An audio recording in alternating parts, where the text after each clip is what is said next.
Hello, and welcome to Western Civ, episode 293, Burning England. Last week, we witnessed Mary I, Queen of England, earn the nickname we all know her by, Bloody Mary. I suppose it should be Burning Mary, but I guess Bloody Mary just sounds better. Mary was determined to make England Catholic again, even if that meant burning every heretical evangelical in the kingdom. But the fact of the matter is, as we will see in our final episode today on Bloody Mary, that England had simply gone too far to turn around the ship. By and large, many, if not most Englishmen, were fine going back to the age of Henry VIII. They accepted that much. But going back past Henry's break with Rome was now simply impossible, based on a variety of factors. Mary does not live to be queen for very long. In the end, she reigns a bit longer than Edward, but not by much, perhaps a few months. And her death will unequivocally end any Catholic dreams of a final restoration.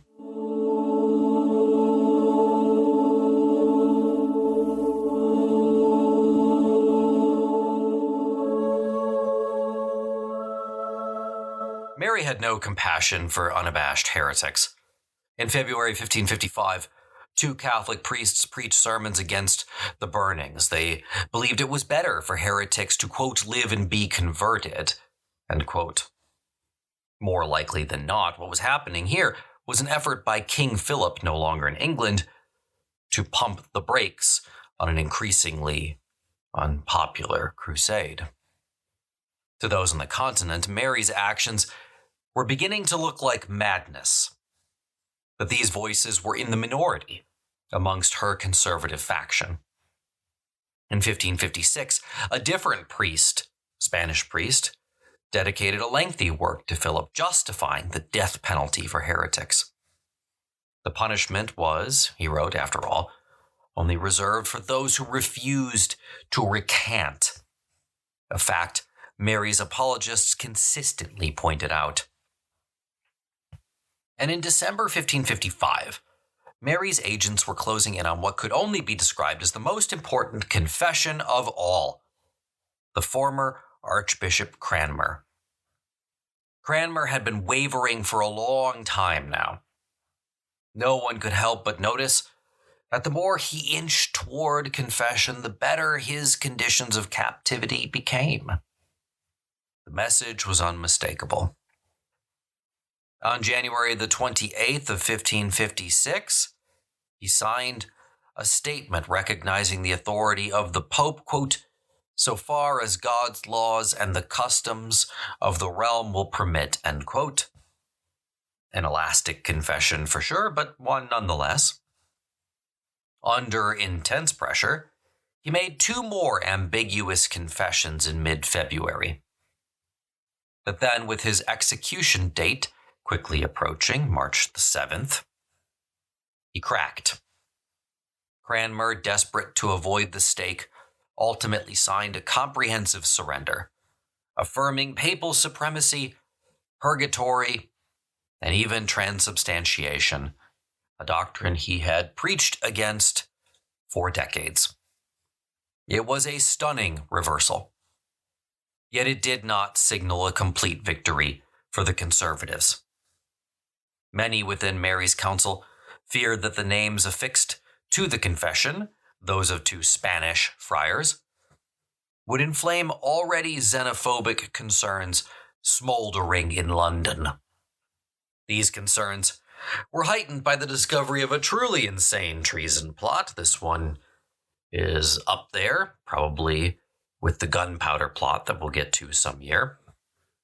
The plot this time was to raid the royal mint and then use that money to fund an army and place Princess Elizabeth on the throne. Amidst these concerns, Cranmer's execution date was once more postponed, and a new recantation deemed necessary. But in the end, none of this mattered. Henry might be dead, but Elizabeth still needed a scapegoat. And Cranmer was, to Mary, honestly, the architect of it all. The architect of the break with Rome. And worse still, Mary believed Cranmer to have been the man who had broken up her parents' marriage. That wasn't precisely true, but given what the young Mary went through, her desire for vengeance, I suppose, is understandable. The problem was, it wasn't a politically astute move. Despite realizing this was the end, Cranmer signed another recantation just before his execution on March the 20th. Many observers might have thought if he said the right things while facing the pyre, he might yet be saved. Yet, indeed, there were some well-placed gentlemen in the audience who surely assumed such was the case. But then something strange happened. Cranmer had another change of heart. Instead of confessing, he shouted out that he revoked all his previous statements. He reaffirmed his writings against Gardiner and the Eucharist. At the top of his lungs, the elderly man proclaimed, quote, "And as for the Pope, I refuse him as Christ's enemy and Antichrist," end quote. Cranmer was then bustled quickly over to the execution site. There, with one final act of defiance, he thrust his right hand, the hand which had signed the false confessions, into the heart of the fire. Cranmer's death marked a major turning point. He was now clearly a martyr, and there was nothing Mary could do about it.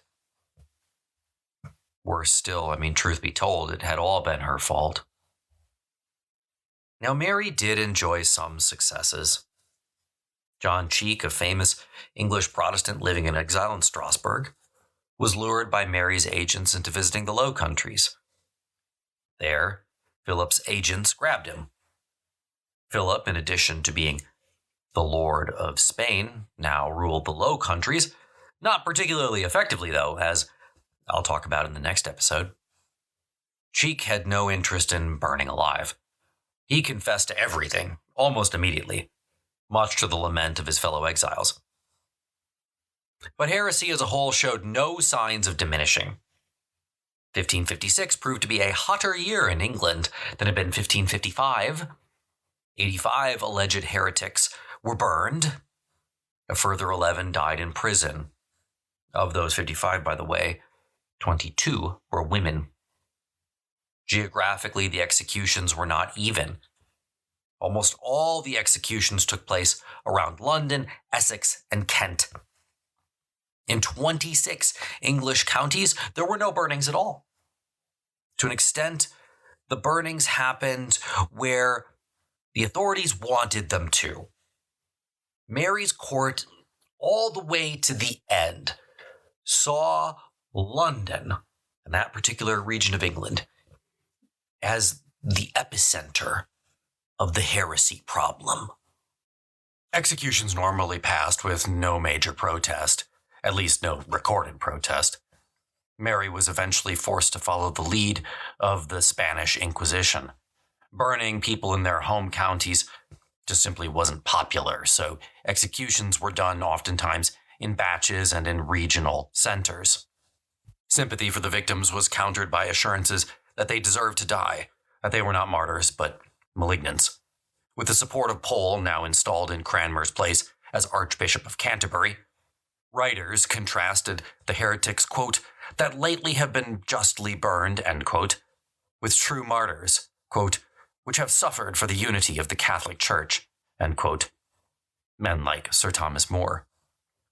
Lay Catholic writers likewise praised those martyrs who had died under Henry and mocked condemned evangelicals and their supporters. They wrote that their deaths consigned them to deserved oblivion, and that the only memorial to them would be, quote, "enrolled in a few 3 halfpenny books which steal out of Germany," end quote. Abroad, Edwardian clerics used the time and space to stamp out radical elements within the evangelical faith. Anabaptism was no longer to be tolerated. By and large, these flocks in exile followed the 1552 Book of the Common Prayer. Hence, as we go forward, what you might notice is an increasing orthodoxy amongst the evangelicals, especially upon their triumphal return. Persecutions purified English Protestantism. In its heart and its heartlands, it steeled itself to resist the onslaught of what it saw as the Antichrist.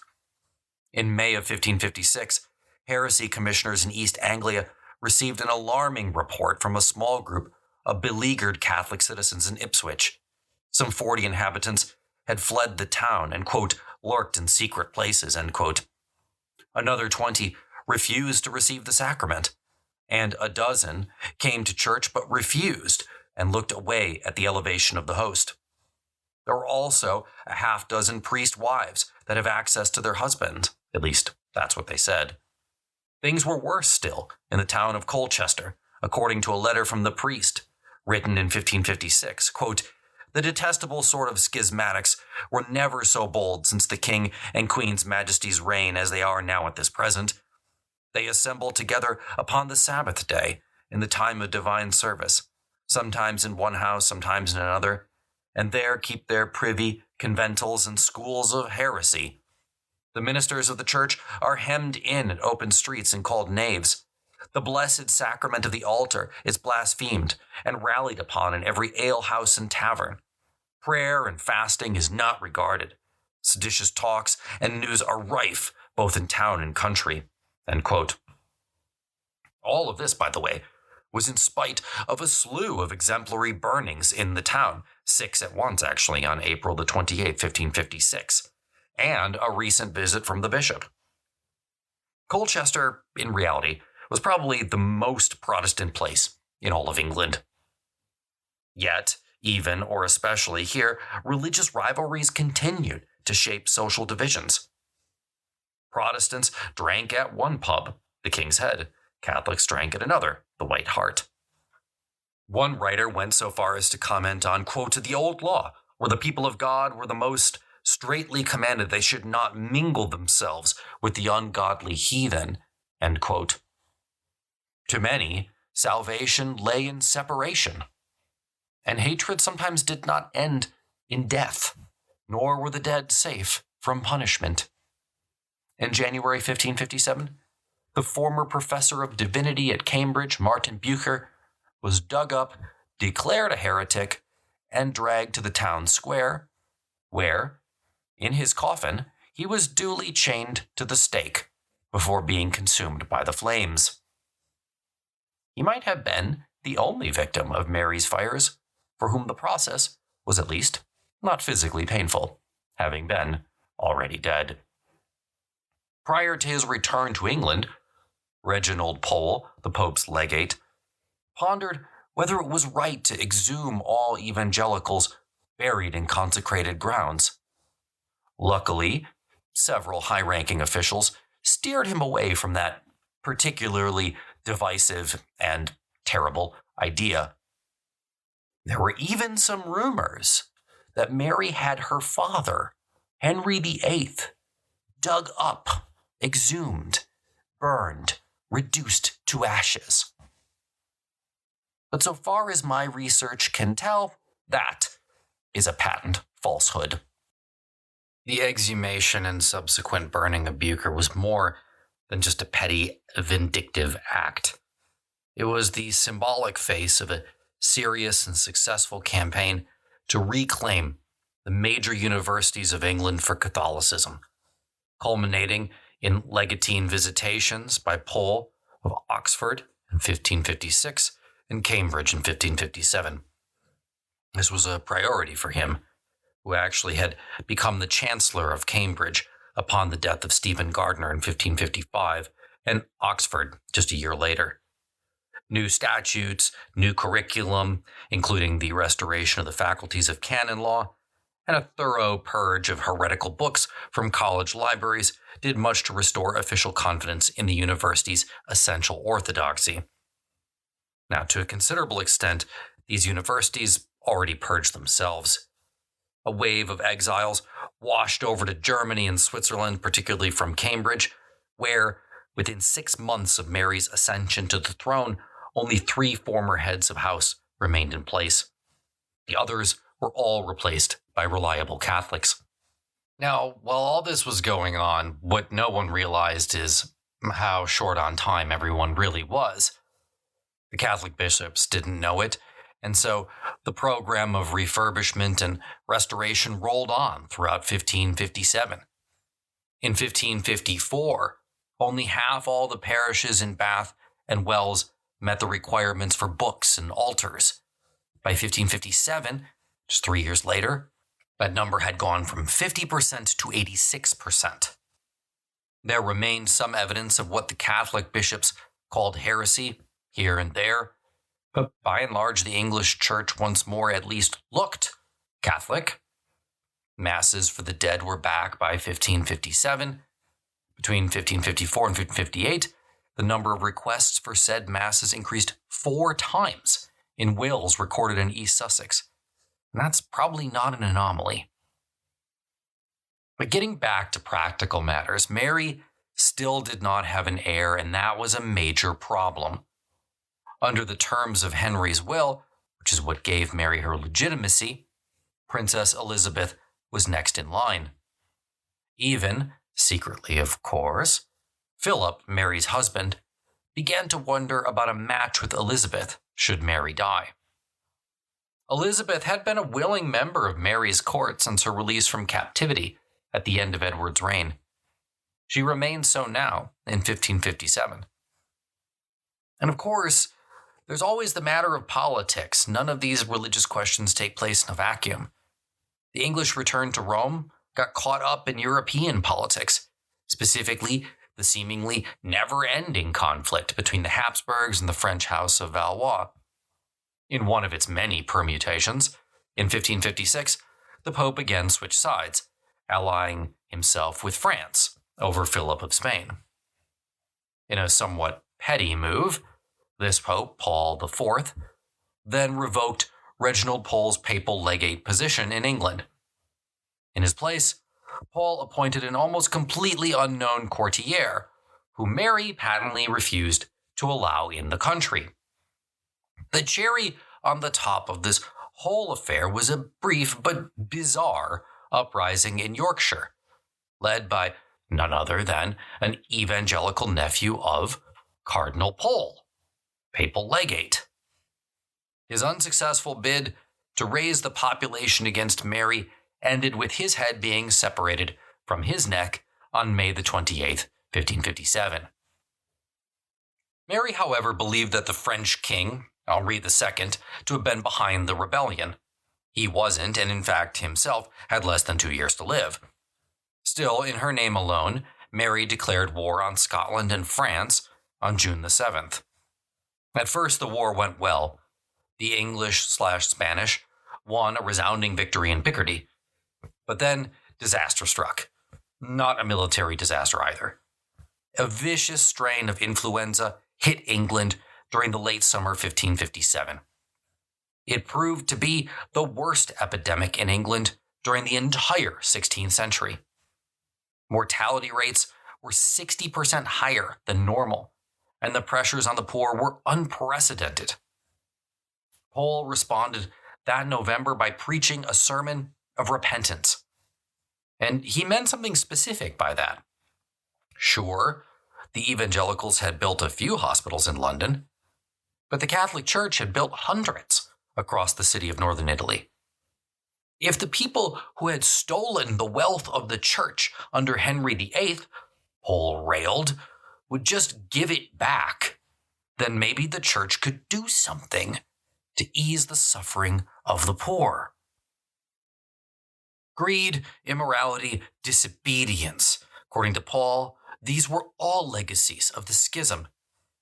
He traced a logical line of decline from King Henry's first assumption of his, what he called, strange title, to the heresy and iconoclasm of recent years. Once again, Sir Thomas More was propped up as a true martyr for the cause. The themes were obvious. Rome was a cohesive agent. It could create a charitable society. The other option was heresy, schism, and the collapse of all order. There was no third option.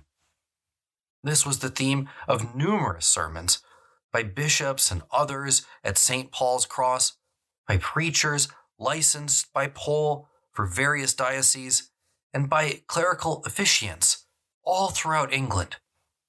The Marian regime was as eager to proclaim its message from the pulpit as its Edwardian predecessor had been, and to emerge triumphant from an intensifying battle of ideas. Of course, it was ironic to the least that at the turn of 1557-58, when Pole and England was embroiled in this bitter conflict, the Pope considered Cardinal Pole a flagrant heretic. But the new year began badly. A surprise French attack in early January succeeded in recapturing Calais, the last remnant of the once mighty English Empire in France. People could scarcely believe it. The campaign against heresy slowed down in 1558, a result of disruption caused by the influenza epidemic, though a far from negligible 43 people were burned over the course of the year, bringing the total for the reign to 284, with a further 28 accused heretics dying in prison. Though still heavily concentrated in the southeast, the victims of 1558 were executed across 11 counties. The single burnings taking place in Exeter and Richmond and Yorkshire were unusual spectacles for their residents. Many of those executed came from secret churches or prayer groups of evangelicals. That might prove, depending on how you want to look at it, that the Marian regime was getting better at breaking down such illicit meetings, or that the evangelicals were strengthening their resolve. Either way, one conclusion was unmistakable. The authorities were nowhere close to winning the battle against heresy. Indeed, the question amongst the evangelicals, both within England and in exile, was not whether to conform or not. It was whether to abstain from the Marian Church or affirmatively oppose it. It seemed that the tide was turning. Mary could not, after all, burn England clean of heresy. She had tried, and she had failed. In early 1558, John Knox published his inflammatory tract, a first blast of the trumpet against the monstrous regiment of women. Its purpose, as the title suggested, was to argue for the unlawfulness of female rule, which was, according to Knox, quote, repugnant to nature, contumely insult to God, the subversion of good order, end quote. Knox was blaming really a trio of popish Marys, that of England, of Scotland, and Mary of Guise, and pronounced that, quote, women may and ought to be deposed from authority, end quote. If this weren't enough of an argument, Knox published again in July of 1558 the outline for an envisioned second blast. In it, he argued that monarchs should be elected rather than succeed by inheritance, that Catholics and notorious sinners must be barred from bearing rule, that oaths of allegiance to such rulers were null, and that unfit rulers might legitimately be deposed. Now, these were not universal or even majority views among the exiles, let alone the more prudent evangelicals keeping their heads down at home. But in the late 1550s, it was becoming more widely accepted by Catholics as well as evangelicals that the duty of political obedience was contingent rather than absolute, that the obligations to the laws of God or of his church always took precedent over merely human regulations. Christians, I suppose, had always known and believed this, but for 30 years or more, the English people had been parties to an unrelenting series of arguments, both coming from the print and from the pulpit, continued in homes, continued in taverns, about what God's laws actually were. The difficulty of identifying God's laws accurately shook to the core any residual assumption that kings, parliaments, or bishops could automatically be relied upon to implement them correctly. These ideas really started with John Calvin in Geneva and his compact theory, the idea of a contract, one that is open to interpretation. And now they were coming to fruition. Henry VIII's pitch to his people had been simple: trust and obey. It was a strategy not even Henry's excessive personal or regal charisma could prevent from misfiring, and one that was even less likely to succeed when the old king was replaced, first by a child and then a woman. Edward and Mary claimed to be followers rather than embodiments of the true religion, and they commanded their people to worship as they did. Their policies and propaganda, though totally opposed to each other, had the similar effect of emboldening some in their support for official religion and confirming others in their opposition to it. Yet, a third group, probably the majority, were eager to obey, but had been left with an uneasy, unshakable sense that their political loyalty and their religious convictions were different and incompatible things. This was the lesson of the 16th century, if you needed to sum it up in one sentence. But there were practicalities, as I mentioned before. In January 1558, Mary informed her husband that she believed herself to be pregnant. Philip had last been in England in July of the preceding year, so clearly she should have known decisively by that point whether or not she was. She was not pregnant. To Mary, this realization was a cruel cut. No doubt she thought back to her own mother, whose inability to conceive a baby boy heralded her political fall. But the fact of Mary's inability to conceive is also the decisive political fact of her reign. By April, Mary had to admit she was not pregnant.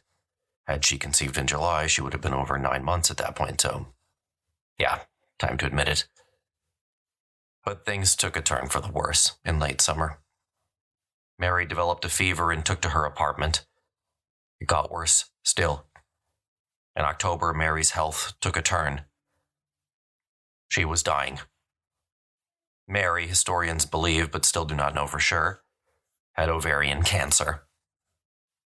Philip knew he had no chance of succeeding his wife as king. It had been the key term of their marriage treaty. His goal became to see a smooth transition of power and, crucially, one in which the French were cut out. To that end, Philip quietly acknowledged the Princess Elizabeth as Mary's heir apparent. That was, after all, what was specified in Henry's will. As always, Henry VIII continued to loom like a massive shadow over England, even a decade after his death. Mary duly changed her will on October 28th to reflect this new reality. Parliament confirmed Elizabeth as the heir on November the 5th, and 2 days later, the princess herself got the news. Mary, in her final days, demanded to know that Elizabeth was a good Catholic. Elizabeth quickly assured the messenger sent to see her that she was. Not that any of that really mattered. Queen Mary I of England received the Catholic rite of extreme unction on November the 13th, 1558. On the morning of November 17th, 1558, she died. Reginald Pole, whose health had also been failing for some time, outlived his queen by only 12 hours. Perhaps it was for the best. He would not like to have seen what happened next. For Protestants living abroad, there must have been some hope. But I say some and not total. Elizabeth was 25 years old. She was very much an unknown quantity. And now, she was Queen of England. But before we continue with England, next week I want to pick up on Philip's story, actually, and discuss the royal quagmire that he had gotten into that was the Low Countries. In the interim, if you're interested in any more content or to support the show, you can check out the link for a free trial of Western Civ Podcast 2.0. We're deep into Roman history and the Punic Wars. At this point, there's hours upon hours of bonus content there that you can check out and support the show. For only $1 or $2 a month, you can get access to everything.